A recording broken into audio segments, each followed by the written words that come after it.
আজ বানিয়ে ফেললাম মশলাদার চিকেন। তার জন্য চিকেনের পিসগুলো নিয়ে নিলাম। এগুলোকে ভালো করে ম্যারিনেট করার জন্য লেবুর রস এবং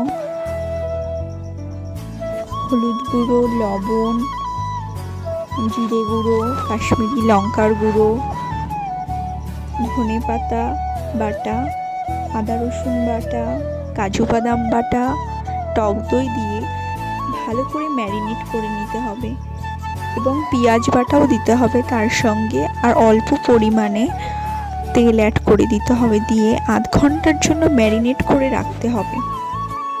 ঢাকনাটা খুলে নিয়ে কড়াইয়ের মধ্যে অল্প পরিমাণে তেল দিয়ে অল্প কিছুটা পেঁয়াজ বাটা এবং টমেটো বাটা দিয়ে তার মধ্যে জিরে গুঁড়ো, চিকেন মশলা দিয়ে ভালো করে নাড়াচাড়া করিয়ে নিয়ে তার মধ্যে চিকেনের পিসগুলো দিয়ে দিতে হবে।